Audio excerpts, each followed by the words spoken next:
Alright, what's up YouTube, and welcome back to another video here on the channel. And this time I wanted to cover something I'm going to cover throughout the entire course of the season. That is the XFL returning here in 2023 under new ownership, obviously, with Dwayne Johnson, Danny Garcia, then there's somebody else, I think some sort of investor that is involved as well. And right off the bat, I wanted to mention that the XFL in 2020, I was super excited for it. And when it played out those 5 weeks, I absolutely loved it. I loved it. It was a shame that COVID ended it, and I thought that was going to be it. I thought that was done, that it's a league killer.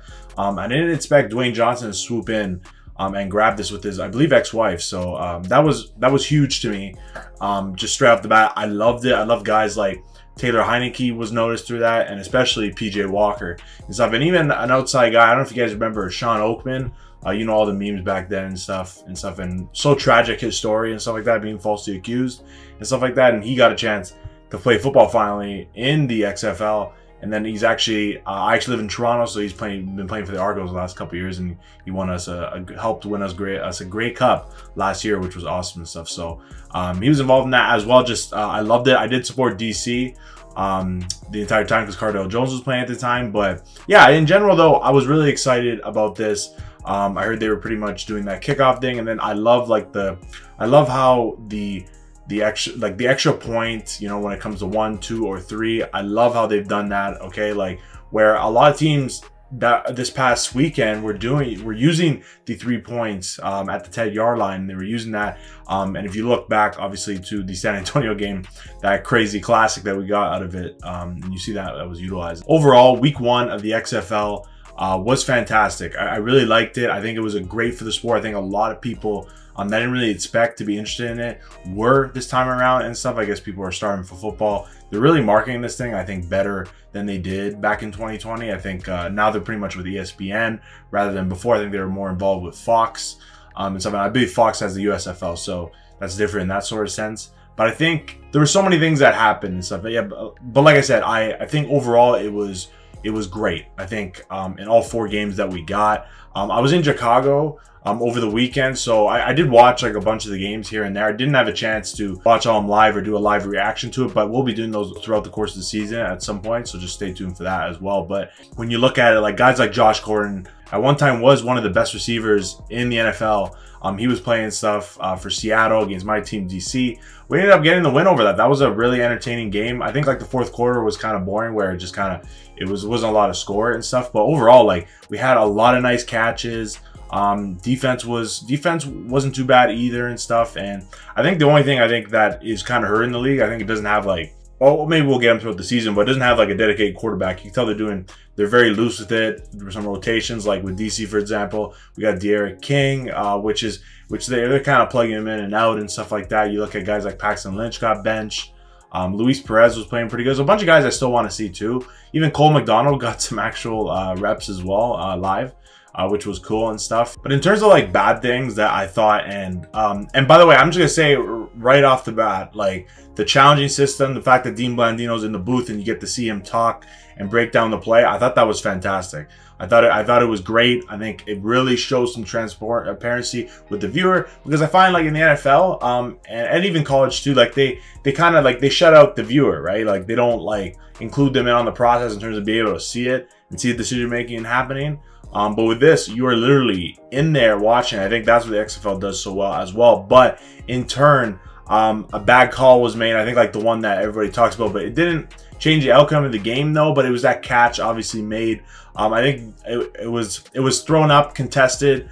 It looked like an interception at first, but it ended up getting that benefit of the doubt. The problem is the ref on the field called it to be a catch and stuff, and he pretty much, like the receiver Cody Latimer, I think he was trying to rip it out, and I don't know, I guess he thought that it was what it was. And the XFL is the same as NFL, where like the call on the field, it's got to be 100% to overturn it. And the problem is they didn't have a camera angle to 100% conclude that, you know, that he indeed did not make that catch. So that's why I think that's what it was.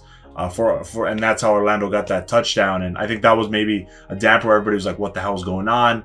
Got some it got some flack obviously on social media, I seen, but I think overall, like I said, didn't matter for the game. I think Orlando was lucky they got that tutty because it wasn't looking good for them. They got absolutely routed and stuff. So that was, I think, like the only really bad thing I think about it. The kickoffs went really well. They're really advertising that, and just overall, just the play was fantastic. It was just awesome to see. I loved it. It was everything I could have hoped for in week 1, I think.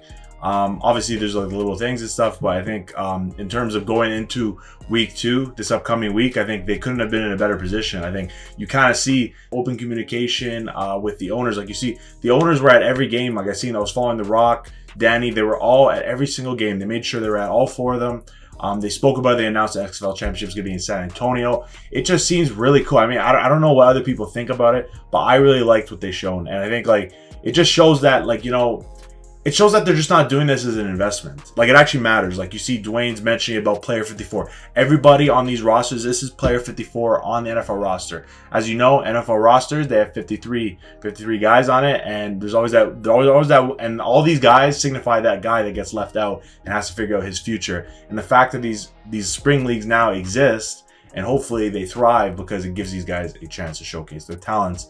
And it's awesome to see, and I hope I just love that they're showing that, man, the emphasis on it, because like Dwayne Johnson, like whatever you think of him, like he's very convincing of what he says, and I think he comes from a place of he was that guy though. That's the thing, he was that guy. He played at the U, and then obviously he bounced around in obviously up where I live in the Canadian Football League.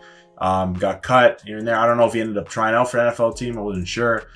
But he was always that guy that was out, and then he moved on obviously to wrestling, obviously with his lineage, and then the rest is pretty much history. But I think, yeah, football is something that he probably still wanted to do, and it probably was something that motivated him in the rest of his life and everything else he's done, whether it's acting or working out or anything. You've seen the evolution of this guy, like, I like how he's giving back to the game of football, which we all love and stuff. So definitely very it's a very awesome thing to see, and I cannot wait for the rest of the XFL. But that's pretty much my thoughts. I just loved it, like I said, and I cannot wait for week 2 coming up.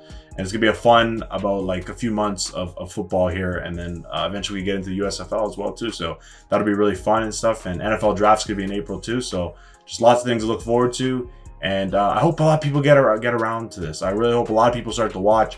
I live up here in Toronto, like I said, and people I know, like they love the NFL and stuff, but they're not even like considering this right now. So I hope it could get into their thoughts that, you know, I might want to watch this and hopefully gain that sort of appeal. Because I think, like, obviously it matters within the US if the US supports it, but I think if other countries, because football has grown over the years so much that I think if it can grow exponentially globally somehow, I think it'll only help the XFL, of course, and as a spring league and stuff. I think, you know, when there's nothing really else on without the sport, they got their chance to shine. So it'll be interesting to see what happens. But anyways, guys, like I said, that wraps up for me. Let me know down below what you thought of week 1 of the XFL 3.0. What did you think about it all? Which games did you watch? Who are you rooting for? Who's your team?